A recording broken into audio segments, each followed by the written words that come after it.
కేంద్ర మంత్రి కిరణ్ రిజిజుపై టీఎంసీ సంచలన ఆరోపణ చేసింది. సభలో తమ మహిళా ఎంపీలపై కిరణ్ రిజిజు, రవనీత్ సింగ్ బిట్టు దాడి చేశారని టీఎంసీ ఆరోపించింది. సీసీటీవీ ఫుటేజ్ పరిశీలిస్తోంది స్పీకర్ కార్యాలయం. మరోవైపు లోక్సభలో బిల్లు కాపీలను చించి హోంమంత్రి అమిత్ షాపై విసిరేసిన సభ్యులను సస్పెండ్ చేసే అవకాశం ఉంది. సాయంత్రం 5 గంటలకు తిరిగి లోక్సభ సమావేశమైన తర్వాత నిర్ణయం తీసుకోనున్నారు స్పీకర్ ఓం బిర్లా.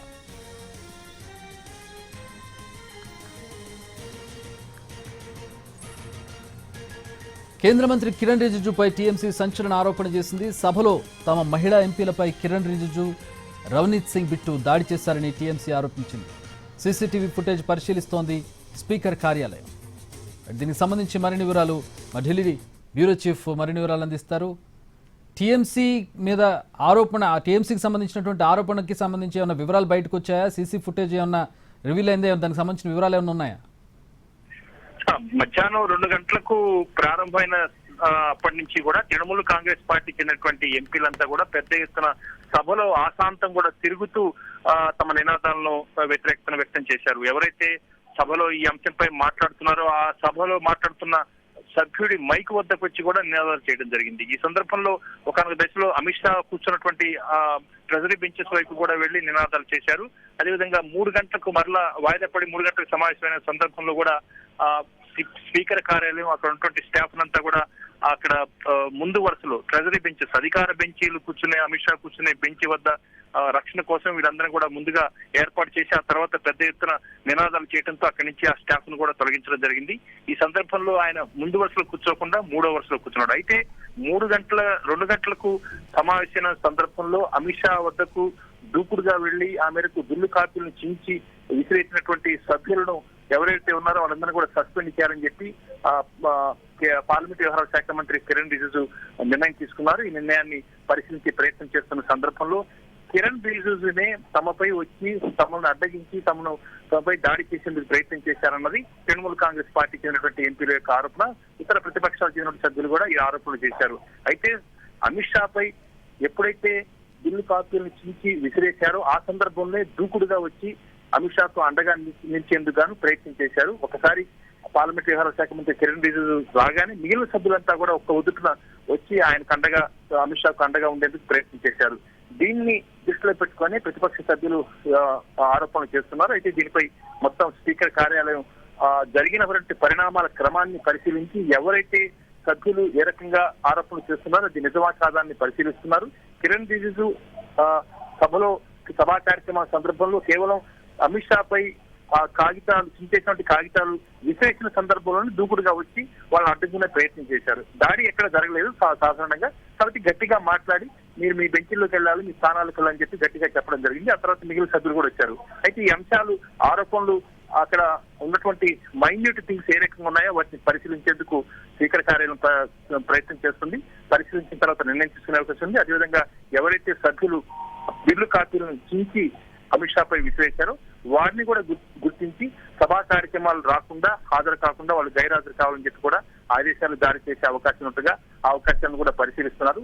తిరిగి 5 గంటలకు లోక్సభ సమావేశం కాబోతుంది. ఆ సమావేశం అయిన తర్వాత లోక్సభలో కిరణ్ రిజిజు దీనిపై తీర్మానం చేసే అవకాశం ఉంది. ఆ తీర్మానాన్ని దృష్టిలో పెట్టుకొని స్పీకర్ ఓం బిర్లా దీనిపై నిర్ణయం తీసుకోవచ్చు అని అంటున్నారు. ఇంకా దీనిపై స్పష్టమైనటువంటి సమాచారం లేదు.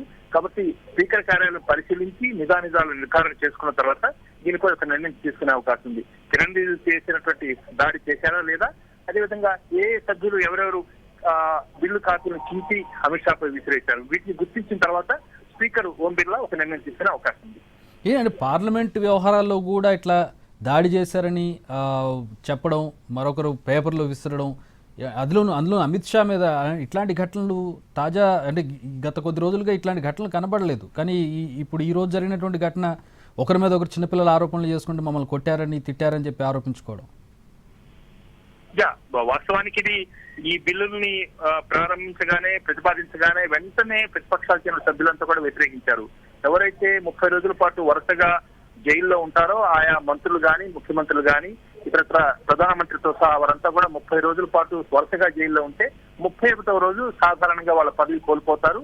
అదేవిధంగా ప్రధానమంత్రి గాని, ముఖ్యమంత్రి గాని, లెఫ్టినెంట్ గవర్నర్ గాని ఎవరైతే సిఫార్సు చేస్తారో ఆ మంత్రిని తొలగించమని సిఫారసు చేయడం జరుగుతుంది. ఈ అధికారాలను కట్టబెడుతూ చట్టం చేసే ప్రయత్నం చేసింది ప్రభుత్వం. దీన్ని పూర్తిగా అడ్డుకున్నారు.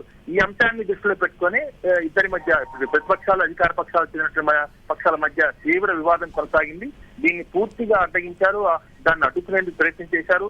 దీన్ని వెంటనే ఉపసంహరించుకోవాలని కూడా గట్టిగా వాదించడం జరిగింది. సభ్యులు ఎవరైతే మాట్లాడారో ఇంత అర్థాంతరంగా, అనూహ్యంగా, అసాధారణమైన రీతిలో ఇంత హడావుడిగా ఈ బిల్లులను ప్రవేశపెట్టాల్సిన అగత్యం, అవసరం ఏంటి అన్న అంశాన్ని కూడా ప్రశ్నిస్తూ మాట్లాడడం జరిగింది. అయితే నిబంధనల ప్రకారం కేబినెట్ లో నిర్ణయం తీసుకున్న తర్వాత దీన్ని పూర్తిగా ఇలాంటి బిల్లులను ప్రవేశపెట్టే హక్కు, అధికారం ప్రభుత్వానికి ఉందన్న అంశాన్ని కూడా ప్రభుత్వం వాదిస్తుంది. అదేవిధంగా జమ్మూ కాశ్మీరు కేంద్రపాలిత ప్రాంతంగా చేసేటప్పుడు కూడా అదేవిధంగా ప్రత్యేకమైనటువంటి అధికారులను తొలగిస్తూ తీసుకున్నప్పుడు కూడా అర్థాంతరంగా ఇలాంటి బిల్లును ప్రవేశపెట్టాము, ఇందులో కొత్తదనం ఏం లేదన్న అంశాన్ని కూడా అధికార పక్షం చెబుతుంది. అయితే దీనికి సంబంధించి మాత్రం సభ్యులకు బిల్లు కాపీలను అందజేయాలి, బిల్లులపై వాళ్ళు అర్థం చేసుకొని దానిపై అధ్యయనం చేయాలి.